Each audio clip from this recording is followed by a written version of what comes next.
Hey guys, what is up? It's Matrix Resurrections Day. Holy moly, holy mother of God. It's finally here after 20 years. Matrix 4 has arrived in theaters and on HBO Max. And me being the crazy Matrix fan that I am, I have not been to a movie theater since 2019. And I've never seen a movie alone. And I did go to the theater alone today. So it was a new experience. And I went by myself because I didn't want to wait for everyone to get off of work, because I didn't want the theater to fill up with people because COVID, and I don't want COVID. So it was actually pretty funny because it was like me at first an empty theater, and then like a couple people trickled in. Like I'd say like 8 people trickled in, but they were all dudes and they were all by themselves. So it was like me and a bunch of like individual people. The first guy that came in with me, he was like, yeah, I'm so excited about this. And I was like, me too. And I was like, yeah, I left the kids at home, my husband, and like came to this by myself. And he's like, same here. Like told my boss not to call me. So it was really like an interesting experience, like knowing all these people are like super diehards because we went by ourselves to go see this movie. So, and I'm glad I did it because I love The Matrix and I don't know the next time I'll be able to watch one in theaters. I recorded my initial thoughts right after I got out of the theater. Oh my God, I don't know how to feel about it. But I realized that as I was coming out of the parking lot that I like didn't know how I felt about it. So I like recorded myself for a couple minutes and I was like, I'm just gonna do this later, like let it sit, let it marinate. I saw last night that the early reviews were a mix of like negative to mediocre. So I was like, uh-oh, what's gonna happen? But since then I haven't been in anything. So this is not an explanation video because there's probably a lot I still need to unpack in this film. My husband started watching it downstairs right now and I'm gonna join him after I'm done with this and watch it halfway through, probably a second time.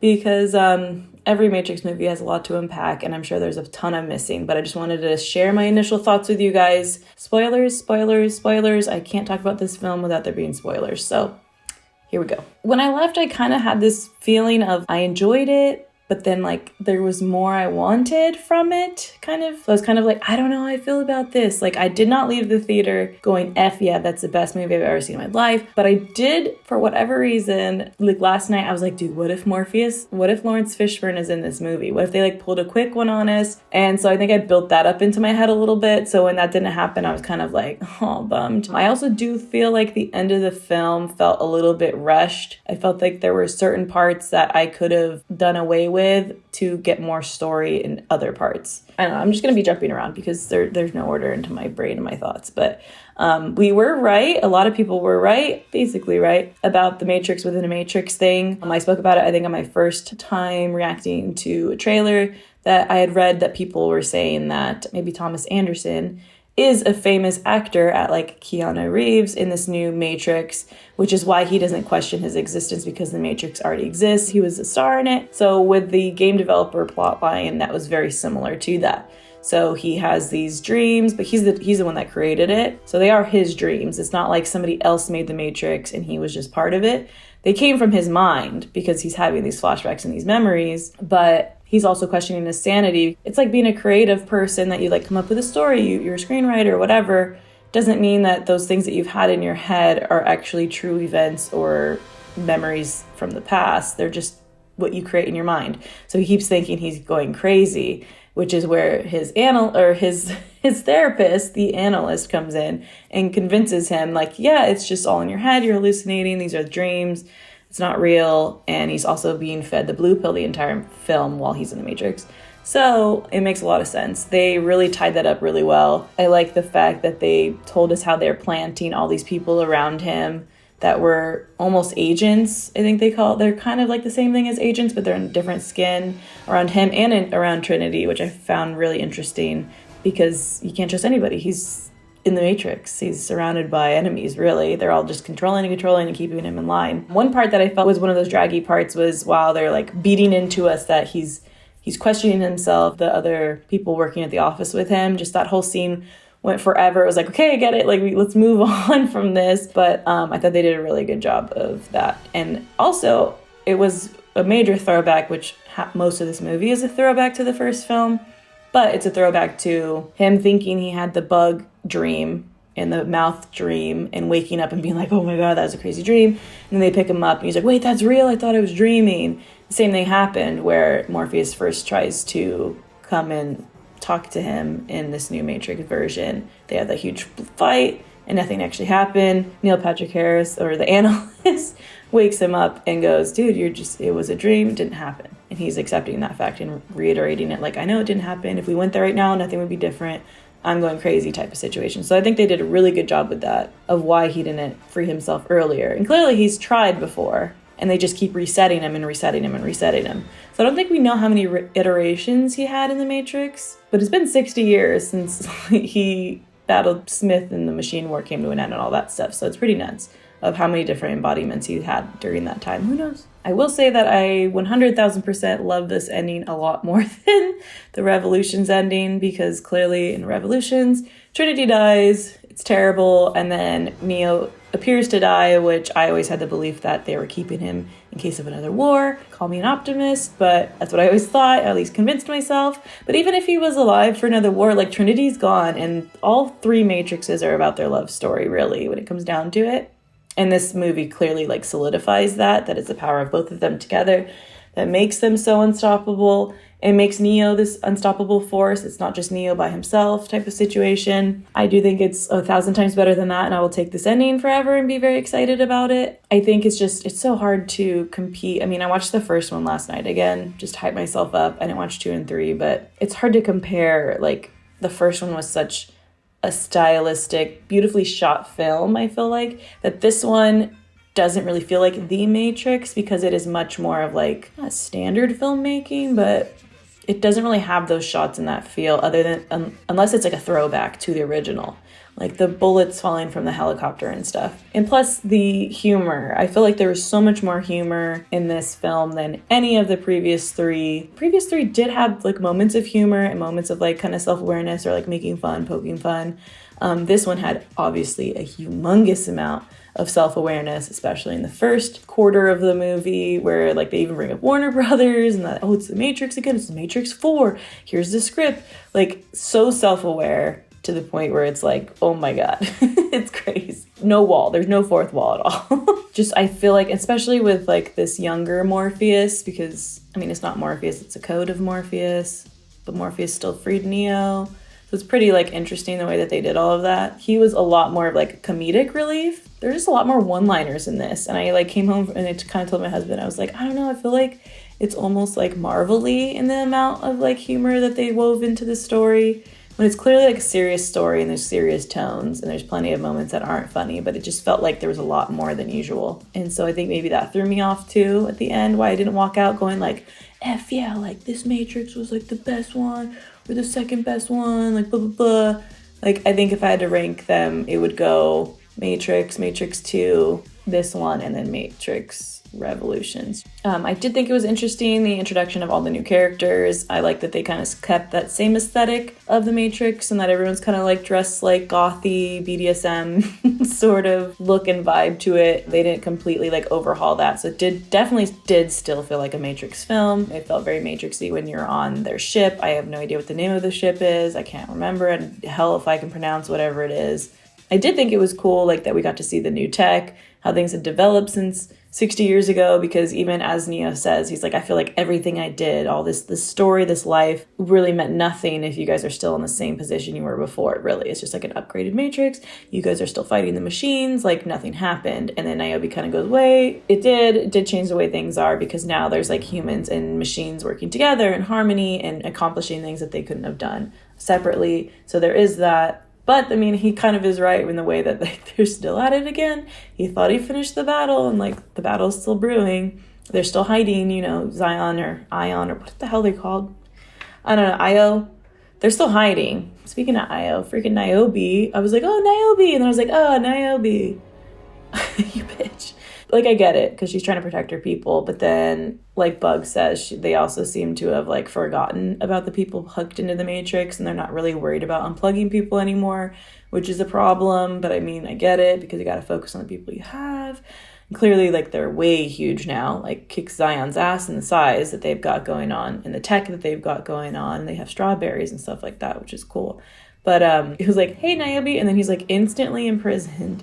And then he's instantly out. And I was like, what was the point of that? And like, first off, if she's grounded and all this stuff, then they literally just like fly the hovercraft and pick him. Like, it didn't make sense to me. I was like, this was like pointless. Like, I get, like, they're going against Niobe and whatever. And then she comes back and then, okay, well, it's fine. Like, I was going to make you go anyways, but I don't know. It just seems kind of weird. I would have liked to see some of, like, the older characters come in. This is already, like, nostalgia factory, and I get that. And, like, you don't want to do too much. But if they could bring the cop at the beginning, I instantly recognized him. The, like, I sent 2 units after her. If they could bring that guy back. Like, I feel like they could have brought some of the Zion people back. I wish Lawrence Fishburne had come back. It makes me really sad. I really was hoping to see him with Niobe, and I thought he was just, like, pulling a quick one on us with the press. And so I'm kind of bummed that didn't happen. And I get, like, they wanted this younger Morpheus to like breathe life into the character, but like nobody does it like the regular Morpheus, and I think they both could have existed in this world together. Would have been cool to see. And then that was also another one of my complaints, actually, was the explanation with what happened to Morpheus, that like him and a bunch of these people from Zion, I mean, there's a lot of candles, so I don't know if a bunch of people from Zion died, but I find it hard to believe that they would all just be like, well, war's over, Neo did it, we're good. No, we don't believe, like, war is going to happen. Like, what did they just, like, sit back, relax, and just, like, get consumed by machines? I don't understand that, and it doesn't really make sense. I feel like they could have wrote something else in terms of, like, Morpheus's demise or whatever. But we do have Sati. I did like that big reveal that it was Sati, because I watched, like, the Red Table Talk, and they kind of were, like, hinting that they might have dropped the ball there by letting somebody ask the question. Everyone's speculating you're Sati. Can you talk about it? And she's like, can we talk about it? And so that kind of like sealed the deal. Like, yes, she's Sati. But it was really nice seeing that in the film, that she is in fact Sati and kind of representing herself as an oracle. Because I think, if I remember correctly, the oracle was patched out of the Matrix, which sucks because she obviously helped the humans immensely. And I don't know if she was replaced with the analyst. Well, before I get to the analyst, I thought Sati was great. I kind of wish she was in the film longer. It just this kind of goes to with the part of, like, I feel like the end was kind of rushed. Like, the exile part, that's, like, the one thing that I was like, this is stupid. I mean, I get the French guy coming back was cool. What's his name? I'm always so bad at like, pronouncing things. The Mancharian? Whatever. Well, that whole scene with, like, the exiles and, like, the outfits they're wearing and, like, that he's all dirty and gross. It just felt really cheesy. It felt very, like, Cobra Kai to me with the whole thing. It just didn't feel great. I was excited that, like, they brought the Smith and Neo fight back into the subway and everything. That was really cool. I appreciated that, like, callback for sure. And I thought the Smith character did great. My Mindhunter dude / Kristoff from Frozen. But I don't know. I could have done without the exiles part. Like, swap the exiles part and give me more Trinity's story building. Obviously, Sati was there, but then it was just like Sati had the plan, right? And the plan was just, like, implemented as she's explaining it, which I get for, like, saving time is cool. Everything's, like, went according to plan. There's the big part where she's like, the biggest decision in Neo's life is not one that he gets to make. Like, he has to depend on Trinity making this decision. Seeing her have her children earlier in the film, I was like, oh my God, like, she's got a family, she's got a life. It's going to be way harder for her to unplug than Neo, because Neo's, like, depressed. I mean, she could be depressed and feel like stuff's missing too, but then now she has, like, children attached to her. At the end, when she has to make the decision, when he's like, oh, she broke her arm, we need to go to the hospital or whatever, daughter chased after her, and she was just like, oh, it's too late, like, I gotta go. And I was like, oh, dang, this is going to be, like, a whole thing now. Like, I thought there was going to be this whole period where she's going to have to make, like, this really big sacrifice of, like, this is her family. Like, I just wish they built that up more, because then there wasn't really a sacrifice. It was like, I'm a mother, so I'm more, like, I feel like in tune to that feeling of, holy shit, to try to choose between my children, even if they're not really my children, my memories, my experiences with them, choosing over that and, like, my old lover, who obviously they were more than just lovers. This whole, like, being themselves, I feel like that should have been a bigger decision and a harder decision, besides him just being like, let's go, and her finally be like, my name's not Tiffany. You know what I'm saying? Like, I feel like that should have been kind of a bigger deal, and it kind of feels like it was just rushed. It was like, she said no, and it's like, oh no, and then it's like, oh, she said yes, like, instantly after. And so I thought that was kind of weird. I was like, I don't know, it just felt kind of rushed. That's why I think, like, I was enjoying the movie, and then in the middle I was like, ugh. And then the end, like, freaking ramped up, and it's like, plan, boom, plan accomplished, Trinity decision time, now we're racing away from all these people in the swarm, and, like, it went, like, super intense, and, like, jumping off the building. It just felt, like, crammed. I don't know, maybe that's just me. I'm just saying my thoughts. It was, like, such a twist to me that Smith became an ally. at the end. I don't want to say anything too loud because my husband's downstairs. I don't think he can hear me, but that was like something I did not see coming. But I mean, I understand it because he did kind of explain it like, you set me free before, now I'm back here, which I do have so many questions. I'm like, I mean, I guess they didn't even make their own Morpheus. Did they make another one for this one? Like, I don't know. Because clearly they like got rid of people, they got rid of the Oracle, they patched stuff, they added somebody new, they added the analyst. Why was Smith even there? And he definitely wasn't even there as an agent. He clearly had the power of an agent. And I mean, I guess he is kind of like one of those agents that surrounds Neo to like make sure he keeps in step and like keeps an eye on him. And that's why he was like, are you having these dreams again? As like a boss or business partner or whatever their relationship was, it does make sense. But I was like, whoa. So I thought that was a great twist. I really enjoyed that. I thought he did great. I couldn't imagine anybody like being Smith. So if there's anybody, I thought he did a great job. They did want to bring back Hugo Weaving, but there was like a scheduling conflict. So I'm like, why didn't they bring back Morpheus? That's what I'm like kind of irritated at. But it was also kind of crazy that we had like this young Smith and this young Morpheus. Morpheus part was really cool. I like how he's like this, I don't know how to explain what he is. It's like Sandman from Spider-Man. I really appreciated that part. But I did like, obviously being the nostalgic person I am, I watched The Matrix for the first time when I was 9 and I fell in love with it. And I fell in love with Trinity and I was like, girl power, badass female character, strength, but is capable of having empathy and being sensitive and open and emotional. She was just like this character I'd always loved forever. I was 9. I was like, this girl's badass with latex leather. Like, are you kidding me? And then so seeing her kind of like get this power at the end to kind of be like, no, it's just not just Neo. And the fact that like Neo was like blocking these bullets and rockets and stuff. And like she was the one guiding him was something that I immediately saw. They're equal here. And the jump just proved that he still hasn't regained like his power over this world, but now she has. And I thought that was really interesting and really cool. And I like that she still remained badass. Like she didn't become like this like suburban mom that was like at a soccer game. She still liked motorcycles and she still like was a welder and stuff. And I thought that was a really good thing that I appreciated, that they didn't just like destroy her character. Even though we don't really know what her appearance was, we saw it in the reflection once that she looked like this blonde woman. So I guess then she sees herself as Trinity as also like how Neo sees himself as Neo, Thomas Anderson in the mirror. She must see herself, and that's why she said Trinity character looks just like her, and somebody laughed at her because she's blonde and looks nothing like that. But inside, she looks in the mirror and sees that as herself, and I'm assuming Neo saw her as herself as well, and that's why he kind of was drawn to her, which is interesting that they both could kind of see through the tricks of the Matrix that way. Because as Bug says, like even when he was about to jump off the building for the first time, she saw a glimpse of him for a moment. So it's pretty interesting that you can kind of see through stuff. But in reality, with the machine war, they should have let those people unplug once they kind of had these questions, and clearly they didn't. They had to be red pilled out.